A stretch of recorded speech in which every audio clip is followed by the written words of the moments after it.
पिछले वीडियो में मैंने डिस्कस किया है मैक्सिमम कोवैलेंसी के बारे में।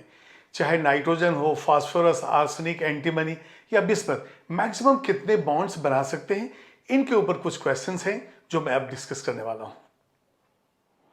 अब कुछ क्वेश्चंस जो है रिलेटेड टॉपिक्स पे वो मैं यहां डिस्कस करने वाला हूं। देखिए, फर्स्ट क्वेश्चन है anomalous behaviour of nitrogen is due to.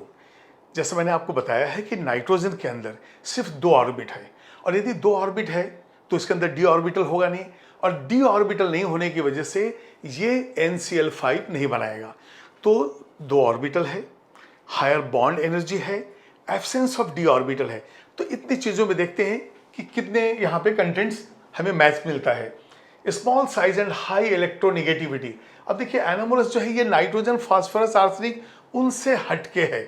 तो पहला हो गया small size and high electronegativity, बिल्कुल करेक्ट है, क्योंकि हाई इलेक्ट्रोनिगेटिविटी की वजह से ही यहाँ जो बॉन्ड जो है वो हायर बॉन्ड एनर्जी और इसका कैटेनेशन प्रॉपर्टी है। ये मल्टीपल बॉन्ड फॉर्मेशन है। आपको N ट्रिपल बॉन्ड N में 1 सिग्मा और 2 पाई मिलता है, तो ये मल्टीपल बॉन्ड फॉर्मेशन है। Non availability of the d orbital in valence shell. Yes, d orbital है नहीं, इसका मतलब ये जो nitrogen something is different from others, उसका रीजन क्या है? All are correct. क्यों? ये सारे फैक्टर्स नाइट्रोजन से रिलेटेड हैं। तो हमारा आंसर हो गया डी। सेकेंड क्वेश्चन है the number of covalent bonds made by phosphorus never exceeds. ये बताइए, मैंने आपको नाइट्रोजन का जो है मैक्सिमम कोवेलेंसी बताया है वो है 4 NH4+, लेकिन जब हम डाइमर PCl5 पे लेते हैं P2Cl10, उसके अंदर आयनिक बॉन्ड होता है। PCl4 पॉजिटिव है और PCl6 निगेटिव है। तो मैक्सिमम कोवेलेंसी जो है फास्फोरस, आर्सेनिक, एंटीमनी, इनकी कितनी होती है? 6। तो यहां पे नेवर एक्सीड्स 6। 12 तो कभी होगा ही नहीं। ठीक है। विच of the following statement is not true? Nitrogen differ. ये नाइट्रोजन तो डिफर करते ही है, पहले क्वेश्चन ही हमें मालूम है। तो यहां हमें निकालना है कि नॉट ट्रू, तो ये तो ट्रू है, तो मैं डॉट लगा दिया, भाई ये ट्रू है। Nitrogen has 5 valence electron. 5th group में सारे 5 वैलेंस इलेक्ट्रॉन वाले एटम हैं, ये भी राइट है। Nitrogen shows greater stability as a free element. बिल्कुल, N2 में बॉन्ड एनर्जी इतना ज्यादा है कि N2 एटमॉस्फेयर के अंदर O2 होने के बावजूद भी रिएक्ट नहीं करता है, और एटमॉस्फेयर में जब तक 2200 या 2500 डिग्री सेल्सियस ना हो, N2 का O2 के साथ कॉम्बिनेशन होता ही नहीं है। तो nitrogen shows greater stability as free element, ये भी बिल्कुल सही है।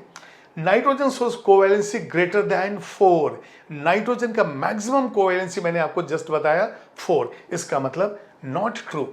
ये आपका आंसर हो गया डी। अब यहां पे 4th क्वेश्चन देखिए, how many of the followings have pyramidal shape. अब पिरामिडल शेप के लिए क्या होना चाहिए? हाइब्रिडाइजेशन होना चाहिए sp3, एक लोन पेयर होना चाहिए जिससे टेट्राहेड्रल चेंज हो जाएगा पिरामिडल में। अब यहां पे देखते हैं PH3, NH3, NCl3, यहां तक तीनों तो मुझे sp3 नजर आ रहा है, और एक लोन पेयर की वजह से ये पिरामिडल, 3 पिरामिडल नजर आया। इसका PCl3 ये भी पिरामिडल है, तो 4 पिरामिडल नजर आ गया। PCl5 है ट्राइगोनल बाइपिरामिडल, और ये जो POCl3 है हो गया टेट्राहेड्रल। तो कौन कौन से हैं पिरामिडल? 1, 2, 3, 4। तो आपका आंसर हो गया बी। 5th क्वेश्चन को लीजिए, which of the following are not known.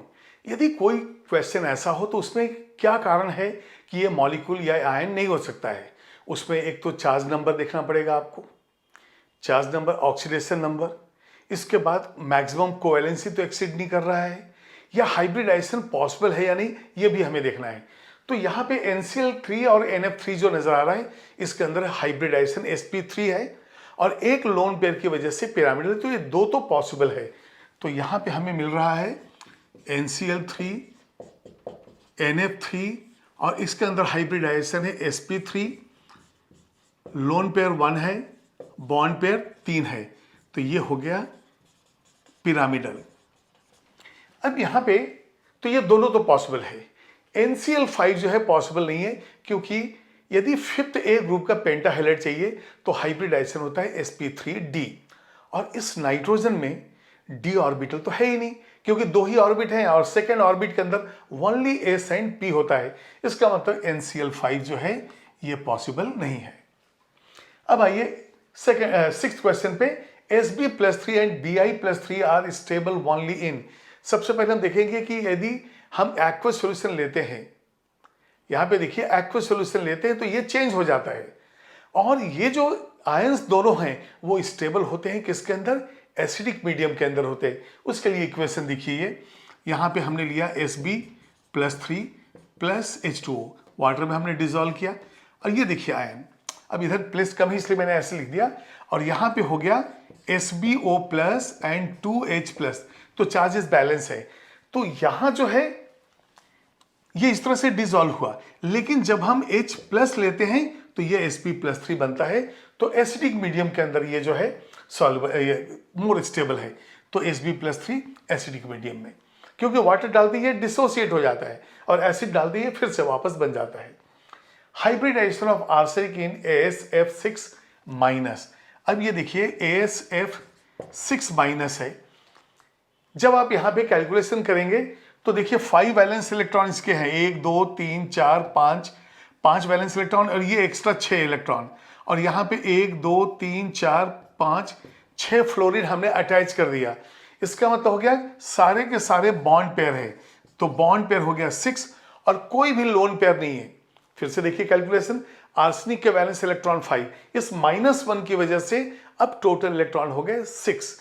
तो देखिए डॉट्स मैंने बनाए हैं 5, और एक ये जो है बॉक्स जैसे बनाए हैं, ये 6th इलेक्ट्रॉन जो एक्स्ट्रा इलेक्ट्रॉन है, और पूरे के पूरे 6 फ्लोरीन इन्होंने बॉन्ड बनाए हैं, तो ये बॉन्ड पेयर हो गए 6, नो लोन पेयर, इसलिए हाइब्रिडाइजेशन हो गया sp3d2। तो ये हो जाएगा sp3d2, तो आपका आंसर हो गया सी। हाइब्रिडाइजेशन इन PCl5 अब PCl5 है तो sp3d तो होगा ही, तो sp3d हम यहां पे ले रहे हैं। ये sp3d कैसे हो गया, अब ये देखिए, ये PCl5 में फास्फोरस के 5 वैलेंस इलेक्ट्रॉन, 1 2 3 4 5, और पूरे पांचों इलेक्ट्रॉन जो हैं क्लोरीन के साथ हो गया। इसका मतलब यहां पे बॉन्ड पेयर कितना हो गया, 5, हाइब्रिडाइजेशन हो गया sp3d, कोई भी लोन पेयर वहां पे नहीं है, इसलिए आंसर हो गया डी। नेक्स्ट है hybridization of anion in PbR5, ये बहुत ही इंपॉर्टेंट क्वेश्चन है। अब यहां पे देखिए, ये जो PbR5 है ये होता है PbR4, ये होता है प्लस, और Br होता है माइनस। अब देखिए PbR4 प्लस के अंदर तो हाइब्रिडाइजेशन sp3 हो जाएगा, लेकिन Br- के अंदर कोई हाइब्रिडाइजेशन नहीं। ये जो है Br- इंडिविजुअल Br- है, कोई आयन हाइब्रिडाइज वाला नहीं है ये, तो यहां पे नन आ जाएगा आंसर, क्योंकि एनियोनिक पार्ट जो Br- है उसमें कोई हाइब्रिडाइजेशन नहीं है।